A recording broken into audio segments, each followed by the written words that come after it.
Hey everybody, welcome to 3D Archery. Greg here. Alright, 3D Archery best shots. Love this concept. Telling you, nothing makes a course to me like a great shot. You know, with competitions out there, everything has to be broadside, one lane.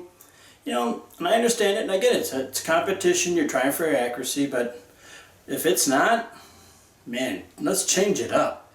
Even if it is, let's add something to it. Make a scenario, what you're going to see.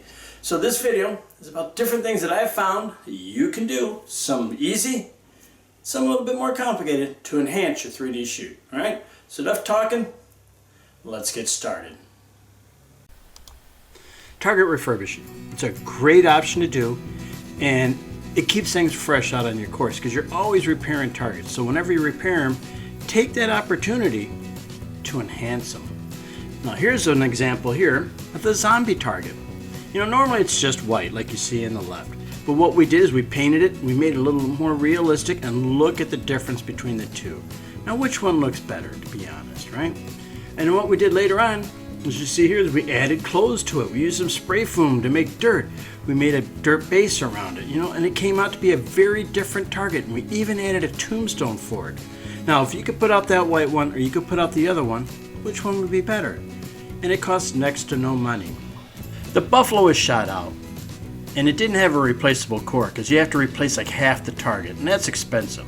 So what we did is we bought some high-end foam, repaired the damaged area, and we took that opportunity to repaint it in that mystical white buffalo like the legend has. And again, with just a little work, we have a totally different target. Now here's a picture from a club that patched the scoring area and filled every single hole in the target with a filler, and then they used a flexible paint to refurbish it.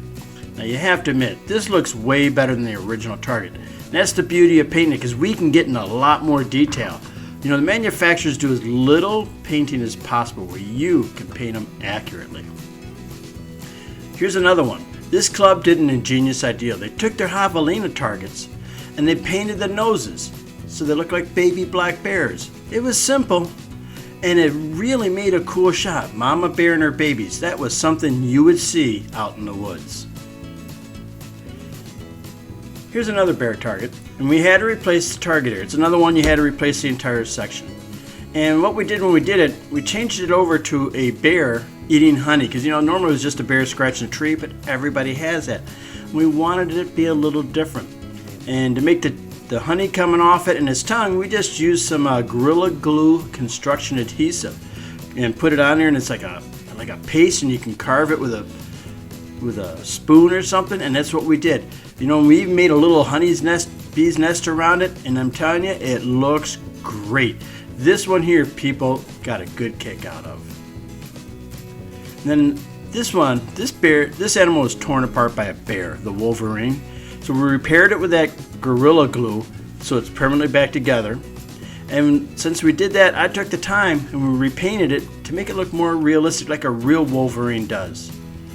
You know, and then we added a bunch of little details like the fur in the mouth and the body parts. We took some PVC tube, bent it, cut it, took some foam and we made it look like a carcass of an animal, like the Wolverine was out scavenging food.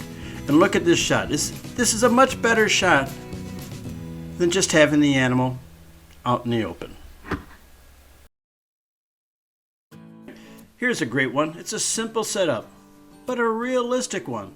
You know what? This is what you'd see when you're out hunting. Here's one with a great visual. We love the use of a ravine. You can put it next to a stream.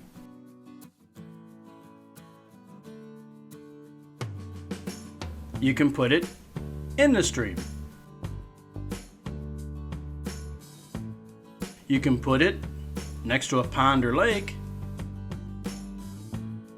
You can put it in the pond or lake.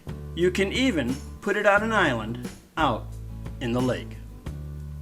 You can put it in tall grass.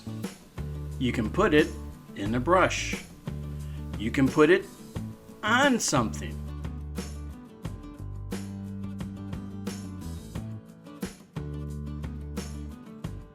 You can put it in something. You can put it behind something, And you can even put it between something.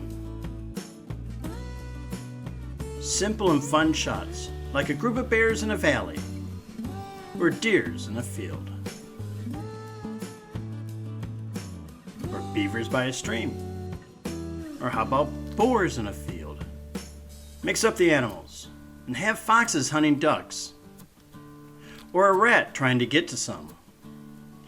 Even place large targets out in the open at different distances. How about a coyote sneaking up on 3 javelinas? Or a coyote howling in pain from messing with a porcupine. You can use an old target as a carcass for a hungry raven. How about a dinosaur chasing a dinosaur? Or a mountain lion catching its prey? A velociraptor doing the same. From simple to complex, a build always adds to your course. It can be as easy as strapping an animal to a tree trunk, putting one on a tire swing, or placing a trash can for a hungry bear or a group of raccoons. You can use a fence to keep the foxes out, or a fence to keep bigger game out.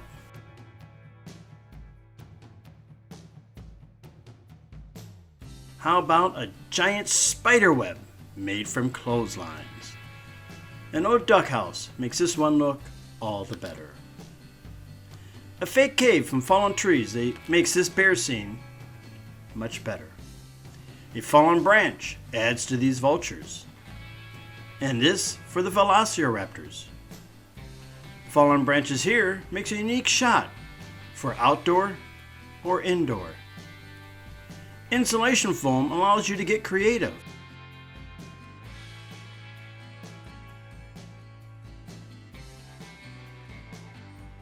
How about a spare cupboard? A great one is the classic outhouse shot. Here's the best one I've ever seen. A kissing booth is without a doubt different. Don't throw out that old Christmas tree. Use it.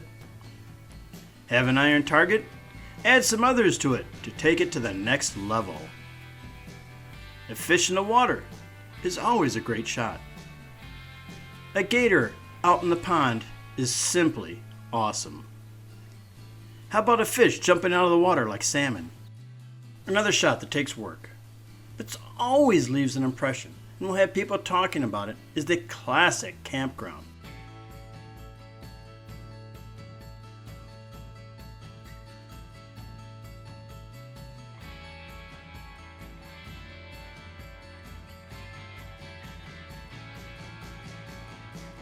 Another great add to any course, and there's many ways to do it.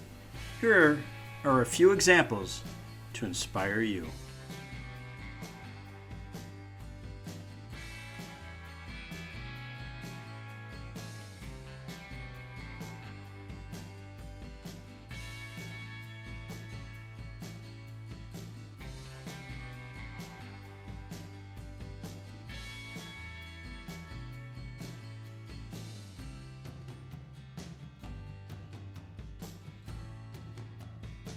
From sitting up on a branch to being on a swinging arm, you can even have the archer shoot up from up high. An elevated shot is a great stress inducer. The fear of losing an arrow will test the archer's nerve as well as their skill. Moving targets. Nothing sets you apart like a moving target. From using simple gravity,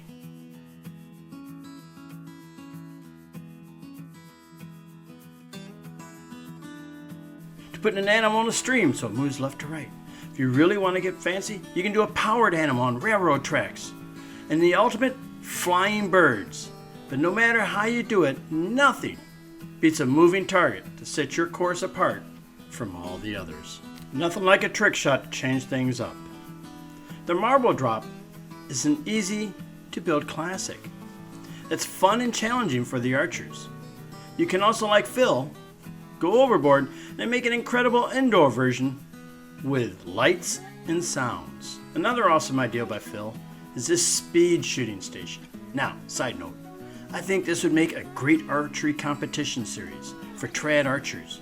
It'd be especially perfect for TV. Why? It's fast-paced, visual, and easy to follow. 2 people stand up. First one to break them all wins. Whoever shoots it in the fastest time. Here's another thing. I don't know. Maybe one day it might be so. But I think that is our trick to getting on TV. And this one is by Phil also. And I have to say, he's really a genius at this. This is a 20-yard shot through a hole. On the other side of that hole is a clay pigeon.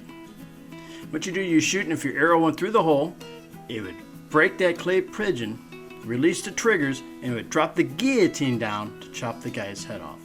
It was a tough shot due to how small that hole was.